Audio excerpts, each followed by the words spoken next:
What is up, y'all? Good morning. Um, it's what, March 2nd, I think. Yes, March 3rd, I meant 2025.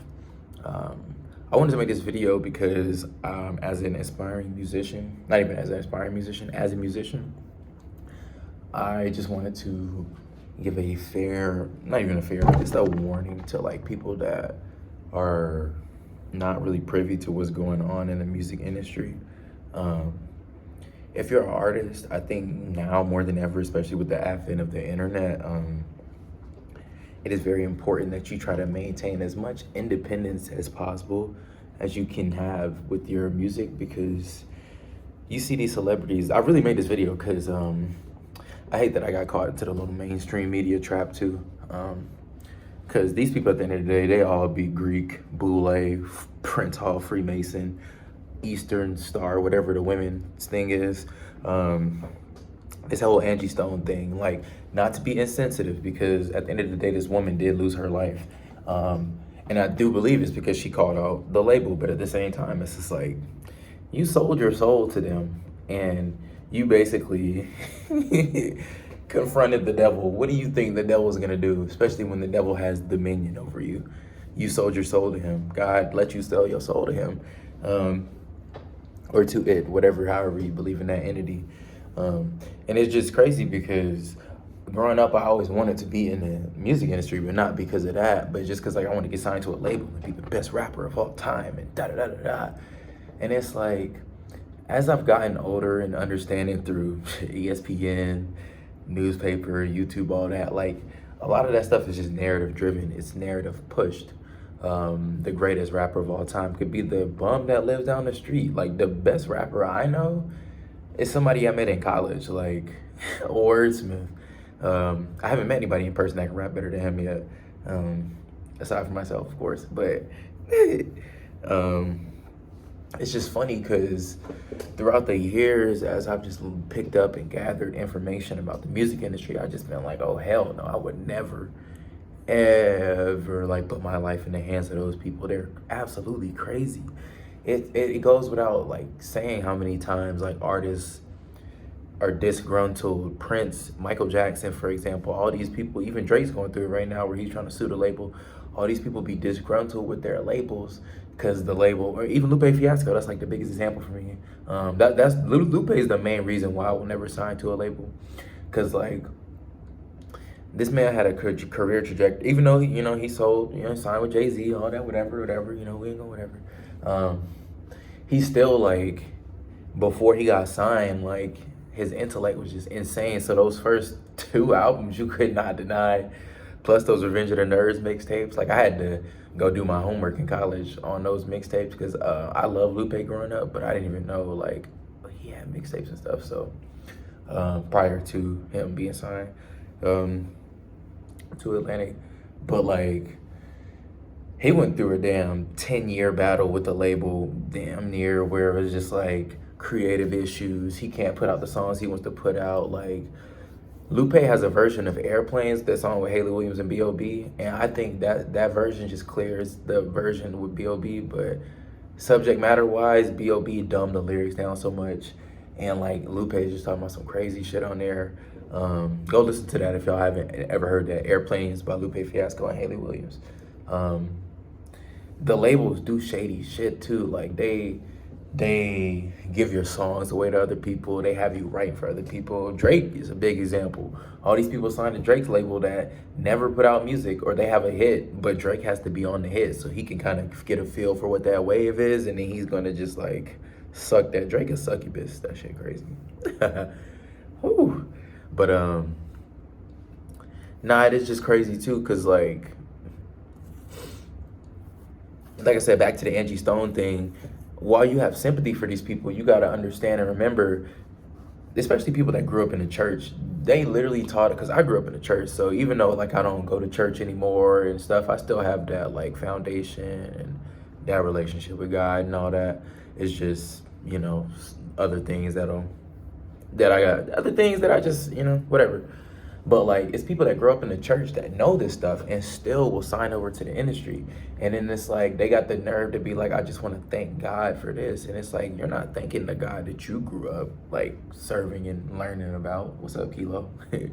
you talking about you're talking about you're talking about all that stuff like Satan and all that. And it's just crazy because these people, they have us fooled. Like a lot of the times, like watching her interviews, it's like the longer I was watching them, at first I was like, oh my gosh, that's crazy. She's suing the label because da da da da.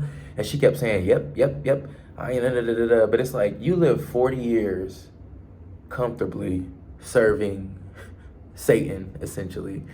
And now that you aren't getting your royalties, even though you've been able to live all this time and the royalties weren't a problem for 40 years until now, now you want to do your own thing. It's like, nah, like, that's a fair reminder that, like, you got to be really careful what you're dealing with out here. Like I said in my last video, be careful, like, we're in a spiritual warfare right now. Like, the enemy will send people at you too, like to try to get you to compromise on your path. I can't tell y'all how many times I've met people that are either in the music industry. Like I know at least, like my dad was telling me, like this one guy, I'm not gonna say the details, but this one guy knew a famous rapper who a lot of y'all know, and he had his own little independent label. And he was like, yeah, I showed him your music and he was real interested in signing with you. And I was like, oh, hell no. First of all, me and that artist are like night and day with like subject matter, lyrics. Like we don't have the same like audience and message, and we're not going for the same thing. Two, it's just like, I've never met this person. Why would I just want to sign over? And it's just like, oh man, this person want to sign you to a label. That's money. That's an opportunity. And it's like, nigga, I can post my shit on the internet. Like, that's all the opportunity I need. You know what I'm saying? I've met so many people who have family members that are in the industry, and like over time, when I've tried to get close to them, it's like it just distances themselves. It happens every time. Like going back to college, like I tried to work at a dang radio station, and it was like I could not be around that environment because like it's inauthentic. One, like people are literally paying to have their music played on the radio for popularity instead of letting the people kind of decide like what's cool and what we want to listen to. One, two, like meeting all those artists and stuff, that's a lot of energy exchange you necessarily don't want. Just because somebody's a celebrity doesn't mean they live in a rare air. Like if I walk past Drake right now, I would not be fanning out. I probably would be like, ah, that's Drake, interesting. But it wouldn't be no like, oh my God, like this is a real person. Like, yeah, he's a real person. He bleeds, he fucks up just like we do, you know? Be careful of people like that though. And be careful with family members too that are associated.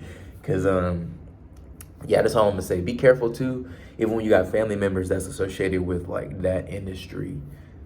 Because like I said, we're in a spiritual warfare, and these people be doing what they gotta do to advance. So if you gotta go somewhere where you don't want to go, that's all I'm gonna say. Make sure you protect it. And more importantly, I guess what I wanted to say was just like understand the importance of independence. Like, and I guess as an Aries, it's always just been easy. Aries sun, I'm an Aries stellium. It's always been easy for me to like go on my own path. Like I do get inspired very easily by other things, but it always comes back to, okay, now what about me? So like I could be watching I could go on a binge watching a TV show. At the end of the day, I'm not gonna try to go find another TV show. Now I'm gonna be like, now that I know all that information, how can I implement that in my music? How can I whatever? Like independence is like such a big thing.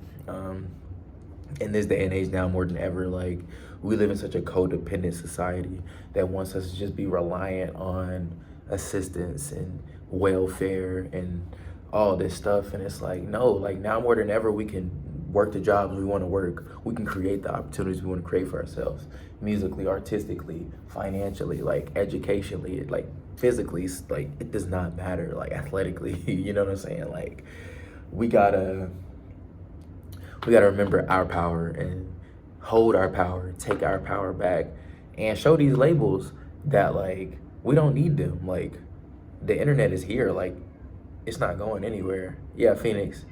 Uh-huh. Let them know, Phoenix. Uh-huh. Right. And I'm just like, I could never. My dream was always by 25 to be signed to a label, and if I said I wasn't, I would quit rapping. And I feel like my raps didn't pick up until after I turned 25 because life experience just makes the raps like much more authentic. And I want to say that too real quick before I gotta go because I gotta go to work soon, is there's no timetable on when it is that you can rap, like, or not rap, but just make music. Like, the good thing about being an independent is I can put out music whenever I want to, and there's no pressure by the label. Oh, you need to be by the time you're 35. If you don't put this out, no one's gonna care about you. I don't care about that. I'm gonna be 60 and 70 years old still writing music because writing just is what gives me therapy. Whether I record that and put that out to the world or not is not important. But what's important is I'm doing something that makes me comfortable and happy. And you can't take that away from us. You just cannot. So much love to all my creatives out there. Be wary of the people and the company you keep, especially with your art, because people will latch onto you. People will test you and see what you are capable of. I'm learning that the hard way now. Like, a lot of people really just be shit testing me, and then it's like, okay, cool. Also, retain your semen. We on day 120, 124 days semen retention. Yeah, 124. We hanging in there. We're not even hanging in there. We thriving. We going strong. I will say I have not been smoking again as of late, like I did for a couple weeks, but I've been getting more sleep. So like I'm trying to sleep more I'm trying to balance the waking up early and being asleep. Like I woke up today at like 5 instead of like my normal 3 o'clock. So like I look a little more, I just took a hot to cold shower too. So hopefully like that can, give me that energy I'm looking for. Cause normally I got that energy. But yeah, till next time, y'all.